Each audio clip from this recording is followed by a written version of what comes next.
नमस्ते। आज हम सोशल साइंस का एक ऐसा चैप्टर उठा रहे हैं जो सिर्फ किताबों में नहीं बल्कि हमारी रोज की जिंदगी में, हमारे घरों में और हमारे समाज में हर जगह है। Chapter 3, gender, religion and caste. चलो एक सिंपल से सवाल से शुरू करते हैं।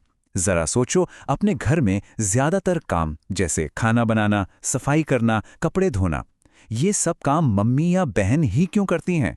क्या कभी सोचा है कि पापा या भाई ये काम रेगुलरली क्यों नहीं करते? आखिर ऐसा है क्यों? शायद मन में जवाब आएगा, ये तो नॉर्मल है, हमेशा से ऐसा ही होता है। लेकिन रुको, ये बिल्कुल भी नॉर्मल नहीं है। ये पॉलिटिक्स है। हाँ, पॉलिटिक्स। और ये चैप्टर ना सिर्फ आपके एग्जाम्स के लिए सुपर इंपॉर्टेंट है, बल्कि ये आपको अपने आसपास की दुनिया को एक बिल्कुल नई नजर से देखना सिखा देगा। तो चलिए फटाफट देखते हैं आज का सफर। हम 3 बड़े सोशल डिविजन्स को समझेंगे। पहला, जेंडर और पॉलिटिक्स। दूसरा, रिलीजन और पॉलिटिक्स। और तीसरा, कास्ट और पॉलिटिक्स। और हाँ, एंड तक जरूर बने रहना, क्योंकि आखिर में मैं आपको दूंगा एक एग्जाम मास्टर प्लान, जिसके बाद इस चैप्टर से कोई भी क्वेश्चन नहीं छूटेगा। तो चलो शुरू करते हैं अपने पहले टॉपिक से, जेंडर और पॉलिटिक्स। ये एक ऐसा डिवीजन है, एक ऐसा भेदभाव जो हमारे चारों तरफ है, पर हम उसे अक्सर पॉलिटिक्स का हिस्सा मानते ही नहीं। सबसे पहली और सबसे जरूरी बात, लड़का और लड़की के बीच का जो भेदभाव है, जिसे हम जेंडर डिवीजन कहते हैं, ये नेचुरल या बायोलॉजिकल नहीं है। इसे हमारी सोसाइटी ने बनाया है। ये उस पुरानी सोच पर बेस्ड है कि लड़कियों को ऐसा होना चाहिए और लड़कों को वैसा। और इसी सोच से एक टर्म निकलता है जो एग्जाम में पक्का आता है, सेक्सुअल डिवीजन ऑफ लेबर। इसका बिल्कुल सीधा सा मतलब है एक ऐसा सिस्टम जहां घर के अंदर के सारे काम, जैसे खाना बनाना, साफ सफाई, बच्चों को संभालना, ये सब औरतों की जिम्मेदारी है। और मर्दों का काम है बाहर जाकर पैसे कमाना। अब इसमें एक बात सोचो, औरतों का जो काम है वो घर के अंदर का प्राइवेट काम है। इसके लिए कोई सैलरी नहीं मिलती, इसलिए इस काम को वैल्यू भी नहीं दी जाती। जबकि मर्दों का काम घर के बाहर का पब्लिक काम है, क्योंकि वो पेड होता है, उसके पैसे मिलते हैं, इसलिए उसको ज्यादा वैल्यूबल माना जाता है। तो इस पब्लिक प्राइवेट डिवीजन का सीधा असर क्या पड़ा? असर ये पड़ा कि पब्लिक लाइफ में, यानी घर के बाहर की दुनिया में, खास करके पॉलिटिक्स में, औरतों का रोल बिल्कुल ना के बराबर हो गया। क्योंकि सबने मान लिया कि पॉलिटिक्स तो एक पब्लिक एक्टिविटी है और ये तो सिर्फ मर्दों का काम है। अब इस भेदभाव के खिलाफ आवाज तो उठनी ही थी। दुनिया भर में औरतों ने अपने बराबर के हक के लिए जो आंदोलन किए, उन्हें ही हम फेमिनिस्ट मूवमेंट्स कहते हैं। और हां, एक बहुत बड़ी गलतफहमी दूर कर लो, फेमिनिस्ट का मतलब मेन हेटर नहीं होता। फेमिनिस्ट कोई भी हो सकता है, मर्द या औरत, जो मर्दों और औरतों के लिए इक्वल राइट्स और अपॉर्चुनिटीज में विश्वास रखता है। अब इस पूरी प्रॉब्लम की जड़ में एक टर्म है, पैट्रियार्की या पितृसत्ता। इसका लिटरल मीनिंग है पिता का शासन। ये एक ऐसा सोशल सिस्टम है जहां मर्दों को ज्यादा इंपॉर्टेंस और पावर दी जाती है और औरतों को उनके नीचे माना जाता है। और हमारी इंडियन सोसाइटी आज भी काफी हद तक एक पैट्रियार्कल सोसाइटी है। और इसी पैट्रियार्कल सोच का असर हमें इंडिया में हर जगह दिखता है। देखो, पढ़ाई में औरतों का लिटरेसी रेट सिर्फ 54% है, जबकि मर्दों का 76%। जॉब्स की बात करें तो हाई पेइंग जॉब्स में उनका प्रोपोर्शन बहुत कम है। सैलरी में अक्सर सेम काम के लिए उन्हें कम पैसे मिलते हैं। और सबसे दुखद, बेटे की चाहत में सेक्स सिलेक्टिव अबॉर्शन तक होता है। और इसके अलावा हैरासमेंट और डोमेस्टिक वायलेंस के केसेस तो हैं ही। और ये जो आप देख रहे हैं ना, ये उस भेदभाव का सबसे शॉकिंग प्रूफ है। ये है इंडिया का चाइल्ड सेक्स रेशियो, मतलब हर 1000 लड़कों के कंपैरिजन में कितनी लड़कियां हैं। और ये नंबर गिरकर सिर्फ 919 रह गया है। सोच के देखिए, कितनी चिंता की बात है। कुछ केस में तो हालत और भी खराब है। अब पॉलिटिक्स की बात करते हैं। इस चार्ट को देखो, ये सारी कहानी बता देगा। एक तरफ है नॉर्डिक कंट्रीज, जहां 42% से ज्यादा सीट्स पर औरतें हैं, और दूसरी तरफ है हमारा इंडिया, जहां 2019 में ये नंबर सिर्फ 14.36% था। हम दुनिया के एवरेज से भी काफी पीछे हैं। तो इस प्रॉब्लम का सॉल्यूशन क्या है? एक बहुत ही पावरफुल सॉल्यूशन है, रिजर्वेशन। हमारे देश में पंचायतों और म्युनिसिपैलिटीज में, यानी लोकल गवर्नमेंट में, पहले से ही 1/3 सीट्स औरतों के लिए रिजर्व्ड हैं। और अब 2023 में वुमेन्स रिजर्वेशन एक्ट के साथ लोकसभा और विधानसभा में भी 33% सीट्स औरतों के लिए रिजर्व कर दी गई हैं। ओके, तो जेंडर वाला टॉपिक हमने समझा। अब आते हैं अपने चैप्टर के दूसरे हिस्से पर, रिलीजन और पॉलिटिक्स। देखो, जेंडर वाला भेदभाव तो पूरी दुनिया में है, पर इंडिया जैसी डाइवर्स कंट्री के लिए ये टॉपिक बहुत बहुत सेंसिटिव है। लेकिन एक सवाल है, क्या रिलीजन और पॉलिटिक्स को मिक्स करना हमेशा गलत है? इसके दो पहलू हैं। गांधी जी मानते थे कि पॉलिटिक्स को हर धर्म की अच्छी बातों और मॉरल वैल्यूज से सीखना चाहिए। ये एक पॉजिटिव यूज है। लेकिन जब आप अपने धर्म को दूसरे धर्मों से ऊपर बताने लगते हो, नफरत फैलाने लगते हो, तो उसे कहते हैं कम्युनलिज्म, और ये बहुत ज्यादा डेंजरस है। कम्युनल पॉलिटिक्स की प्रॉब्लम शुरू कहां से होती है?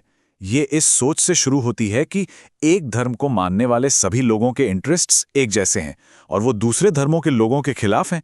ये हम वर्सेस वो वाली फीलिंग पॉलिटिक्स को बिल्कुल जहरीला बना देती है।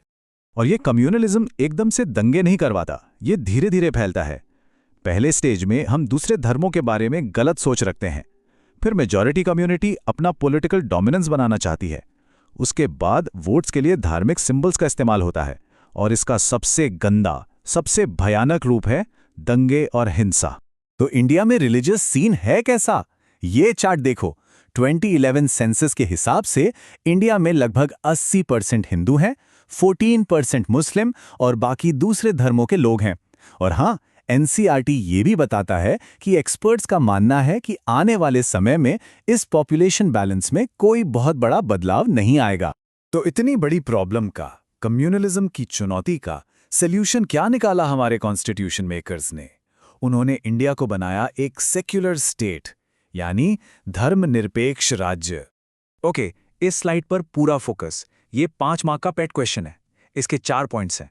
पॉइंट 1, इंडिया का कोई ऑफिशियल रिलीजन नहीं है, जैसे पाकिस्तान का इस्लाम है, हमारा कोई नहीं। पॉइंट 2, हर किसी को अपना धर्म मानने की, प्रैक्टिस करने की पूरी आज़ादी है। पॉइंट 3, सरकार धर्म के बेसिस पर किसी से भेदभाव नहीं कर सकती। और पॉइंट 4 जो सबसे इंपॉर्टेंट है, सरकार धर्म के अंदर भी सुधार कर सकती है, जैसे उसने अनटचेबिलिटी को बैन किया। चलो अब चैप्टर के आखिरी और इंडिया के लिए सबसे यूनिक टॉपिक पर चलते हैं, कास्ट और पॉलिटिक्स। इसके पॉजिटिव और नेगेटिव दोनों पहलू हैं और हम दोनों को समझेंगे।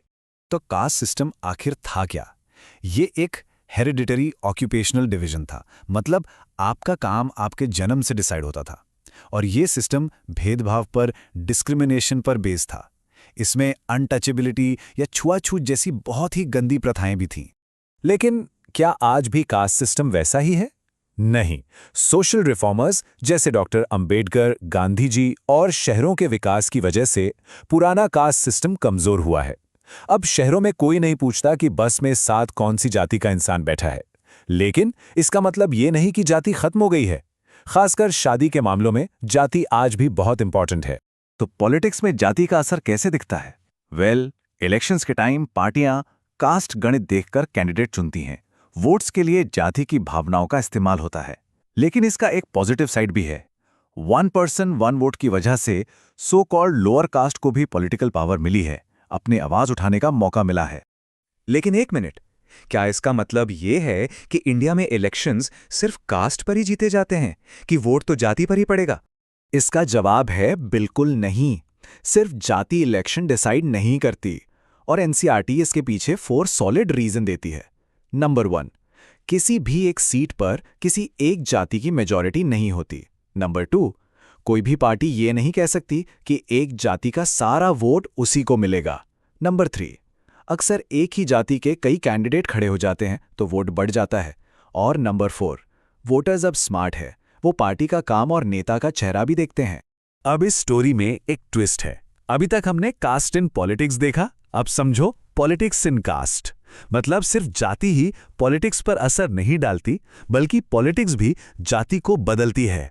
जैसे अलग अलग जातियां मिलकर गठबंधन बना लेती हैं, बैकवर्ड और फॉरवर्ड जैसे नए पॉलिटिकल ग्रुप बन जाते हैं जो पहले नहीं थे।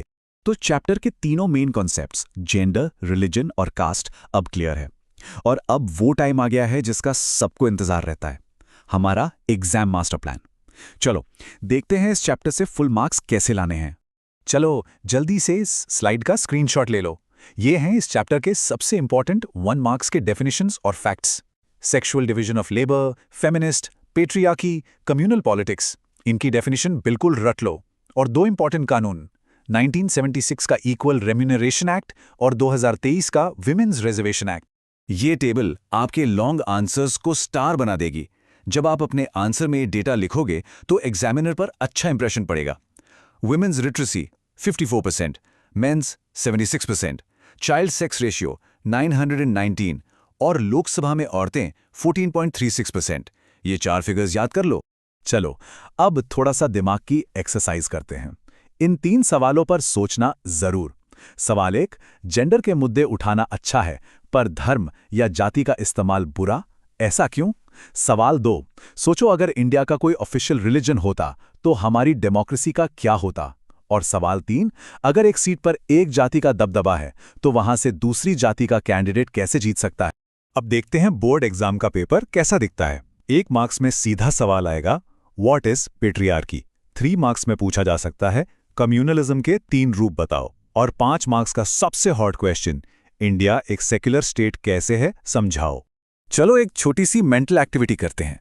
आंखें बंद करके इमेजिन करो कि तुम अपने ही घर में एक सर्वे कर रहे हो। 1 हफ्ते तक बस देखो कि घर में मर्द और औरतें कौन सा काम कितनी देर तक करते हैं, किसका काम पेड है, किसका अनपेड और किसके पास ज्यादा फ्री टाइम है। सेक्सुअल डिवीजन ऑफ लेबर का कॉन्सेप्ट अपने आप क्लियर हो जाएगा। देखो, इस चैप्टर में ये 3 गलतियां बिल्कुल मत करना। गलती नंबर 1, फेमिनिज्म मर्दों से नफरत नहीं, बराबरी है। गलती नंबर 2, धर्म की अच्छी बात पॉलिटिक्स में लाना और धर्म के नाम पर नफरत फैलाना, ये 2 अलग अलग चीजें हैं। और गलती नंबर 3, अपनी जाति के हक मांगना और दूसरी जाति से नफरत करना, इनमें जमीन आसमान का फर्क है। चलो अब एक सुपर फास्ट रैपिड रिवीजन करते हैं पूरे चैप्टर का निचोड़। पॉइंट 1, जेंडर डिवीजन सोशल है, नेचुरल नहीं। Point 2, patriarchy male dominated system है। पॉइंट 3, औरतों का रिप्रेजेंटेशन कम है, सोल्यूशन है रिजर्वेशन। पॉइंट 4, कम्युनलिज्म डेमोक्रेसी के लिए खतरा है।